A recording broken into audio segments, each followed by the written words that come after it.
All right, so welcome back to the channel. My name is Kevin. I'm Tarsha. And this is Conversations with the Crawleys. We have conversations about faith, family, relationships, and we do recaps, reviews, and commentary on some of our favorite shows. This one is all about Krysten and Mitch of Married at First Sight in San Diego. So if this is content that you enjoy, you already know what to do. Hit that subscribe, hit the like, request notifications. And shout.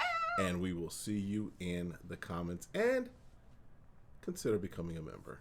Please. All right. And thank you. And take advantage of the merch store that's down there.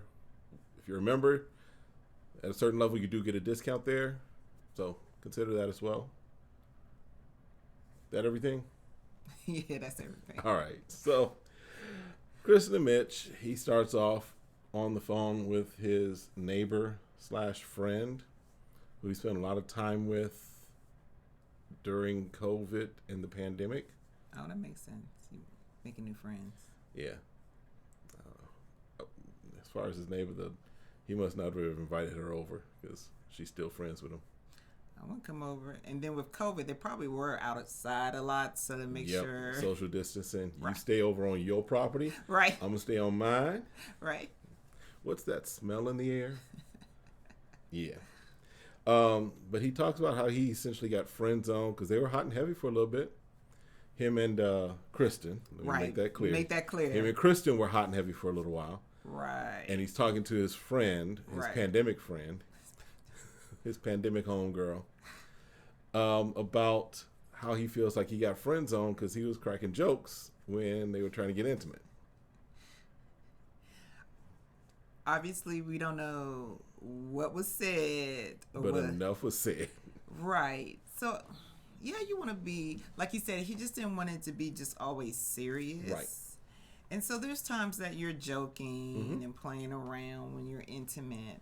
And I think he just took it too far. So he kind of learned his boundary when it comes to that, even though we don't have a lot of context around what happened because he did keep it pretty G when he was talking to his friend.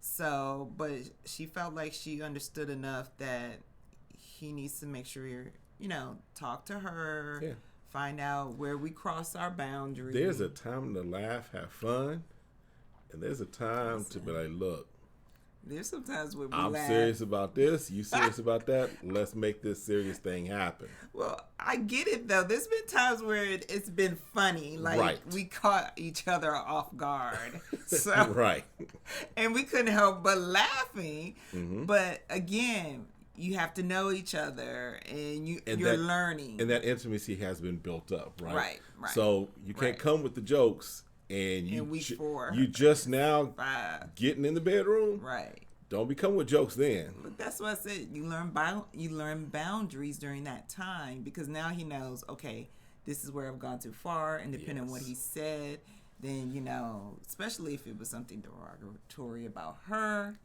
he can clean it up. Just didn't make sense at the time, right? What? Yeah. He killed the mood really quick trying to have a joke. I was about to say, in mid-stroke, you want to start saying something funny? Listen. Should be like, what? I'm in the middle. Listen, you can talk all you want, but make sure your talking and your conversation stays on topic. Make sure it lines up where we are. Make sure it progresses the whole activity and does not call it to a screeching halt. So, Dr. Pia, who we saw her a couple weeks ago, she's back. She sits down and talks with them because she's visiting all of the couples this week. And she says she feels like they trust each other, that she's developing trust for him. So things are good. So, of course, now comes the exercise. Let's ask some questions. Yeah. So the first question is, who was your childhood hero? Right? Do you think Mitch answered that? He did. He said, my childhood hero was like Superman or superheroes, like cartoons. If you take that as an answer, good luck, because I didn't think he answered it. I think he just kind of gave a whole bunch of things about as far as vague. Yeah, it was really vague. It was just, I don't think he really had anything, but he was trying to participate. I'll give him that. Yes. I think he was really trying to predict. Like, he gets the participation trophy for this. I don't know, but maybe a superhero because I used to draw superheroes. Yeah, and then he's like, I saw myself as a knight, and it was like, okay, you really didn't answer the question, in my opinion. Well, that would have been important for the doctor to point out, since she's asking, she put the questions together, and I'm assuming she's trying to make some type of assessment. And let us know what y'all think of this doctor. I'm not necessarily fond of her. I'm waiting until I get to my other points. Okay, but that's hold no. I'm just throwing it out there. And I just made a point. Yeah.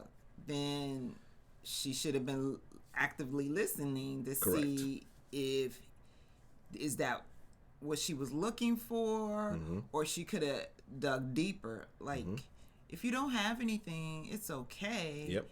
But I just want to point out, this is the question. So or do you want me to come? Question. Or do you want me to come back to you? Because some people really want to be thoughtful and think it out. Absolutely.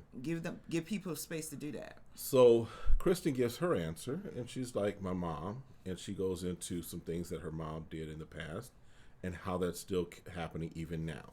Right. She indicates her mom was an immigrant and came over here, and she made she just kind of made self-made business or whatever, and just got up in the company, and she's well off. Yep. Mitch was like, you ain't answered the question. Talk about your past. No, because he was like, childhood. Are you sure that's your answer? In other words, I'm translating Mitchie's for y'all. And so obviously, she's like, yeah, that's my answer. Well, did you answer the? Well, yeah. So that was your childhood, and she's like, okay, you're frustrating me. What's the problem? Really, what's the problem here?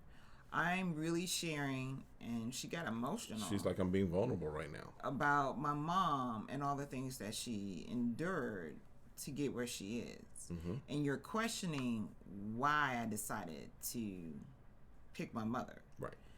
But I'm like, I'm listening to him, and I'm like, he's being very literal in the question, because his response to her was, well, because you use present tense, and she's talking about your childhood. So I want to make sure you're answering the question right, because the question's about your childhood. Right. So I think him being so literal about answering specifically that, he's kind of losing the whole sight of the exercise. Is really just kind of digging deep, figuring out kind of what's your background, where you come from as a child. I just felt that it was interesting that the person who couldn't answer the question or give a straight answer called out the person who gave a straight answer. That's just okay. So then the next question is it was like, how would your kids be? What kind of kids would you all have? And he's like, wait, you mean our kids? And the doctor's like, what other kids we talking about, bruh? What other kids you got or you plan on having with the woman that you married to? So, again, he missed some of those social cues as far as what I'm seeing. He missed some of those cues. So they finally do answer, that they will kind of be a mixture of them and what have you. So, a little later on, they have a conversation on the beach. Yeah. And they ask the questions asked about the toughest experience that they've had. And so he talks about how he had essentially, just long story short, a business failure that he tried to do. He's like, but it did push me towards what I'm doing now. It did work out for the best for what he's trying to do now. And he talked about put him in depression because he felt like a failure, right? Yeah. So I think he is trying to open up and being honest. And maybe that's why also some concerns about her business too. That could be something underlying possibly. Maybe I'm just throwing it out there. I know. Because it seemed like he was getting a little choked up about talking about the sunscreen business and it not working out and all the time he put in and trying to figure that out. I don't know I'm just like, could you imagine what he tried to put it in so it would be environmentally friendly? Yeah. Because unless you're making the certain plastic, I was like, what are you putting in? A little wooden box? Yeah. I'm just trying to. And then, depending upon, because one of the advantages to plastic is that it is cheap, right? Mm-hmm. So your cost of goods can be expensive. So if you're trying to sell some $3.50 sunscreen, but you got to charge $10 to cover the manufacturing cost of that bottle, yeah, bro, your business isn't going to go well. Especially if you're trying to use natural products too, right? Yep. If savoring an environment, you're putting it on people's skin. Yep. You're trying to look at natural products. And then you got to make sure that it passes FDA and all that fun stuff too. Yeah. It's a lot. It's a lot in some of these businesses. So, but as she acknowledges to him, you put effort, you tried. Mm-hmm. I mean, please, she was just trying to encourage him. Right. So, yeah. So then they spend some time intimately. Mm-hmm. And she's like, I'm starting to feel bedroom ready again. She's like, I might be moving back towards that. You ain't cracked no corny jokes yet, so I might be feeling like we could do something. And then they do all go out with the men with women. Well, excuse me, men with men, women with women. Mm-hmm. And she does kind of just, again, recap kind of the things that they've been going through about how they had kind of cooled off because of the things that he had been saying in the bedroom. And he's like, yeah, that's kind of what was happening. Mm-hmm. So I think that was it for them. Anything else this week for them? No, I think that was mainly it. Yeah. Yeah, I didn't see anything was like, oh wow, they're really gonna have to work through some issues. Yeah. I think we have to keep in consideration how long they've known each other. Right.